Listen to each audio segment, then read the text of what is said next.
Saya dah jumpa dah kedai nasi lemak yang saya rasa okey lah. Saya baru try 3-4 kedai dekat Putrajaya ni.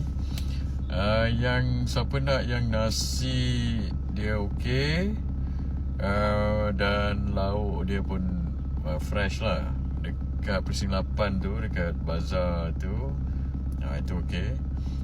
Dan satu lagi yang nasi dia sedap, dan dia punya paru dia garing, dan lepas tu ayam goreng dia sedap.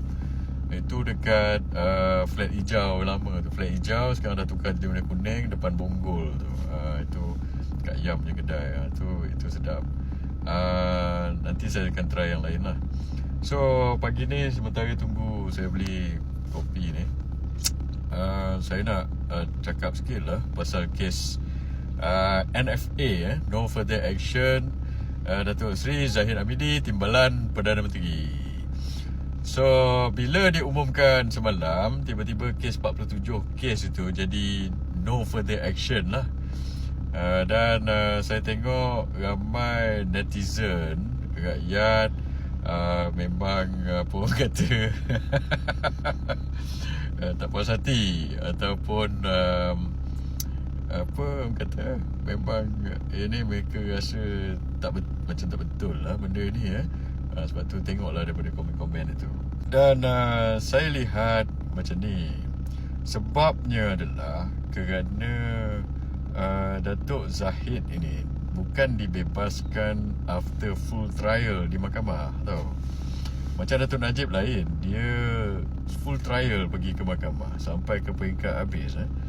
Datuk Zahid ni tak habis bicara di mahkamah, dan yang membebaskan dia itu bukan mahkamah tetapi Peguam Negara, Jabatan Peguam Negara atau Peguam Negara lah.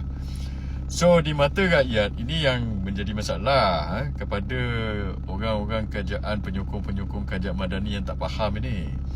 Sebab Peguam Negara ini adalah part of executive. Dia dilantik oleh apa orang kata, atas recommendation Perdana Menteri. So dia part of executive.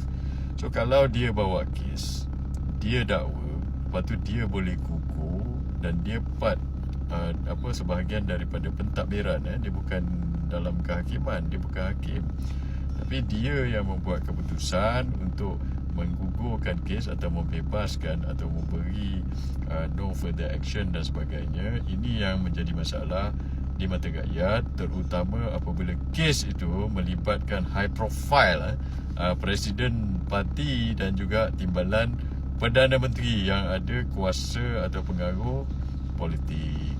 Ini yang menjadi masalah. So sebab itu pada saya lah, sepatutnya apabila kes berprofil macam ini, bawa ke mahkamah lah, dengar semualah saksi-saksi itu, get it to be full trial, dan biar mahkamah yang membuat keputusan.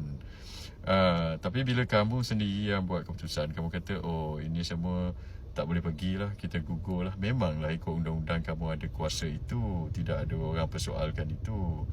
Tetapi daripada segi etika atau persepsi ataupun moral, justificationnya bagaimana, kamu kena tengok juga itu. Sebab kes ni berprofil, dan kita nak mengembalikan atau mengukuhkan kepercayaan rakyat kepada sistem kehakiman.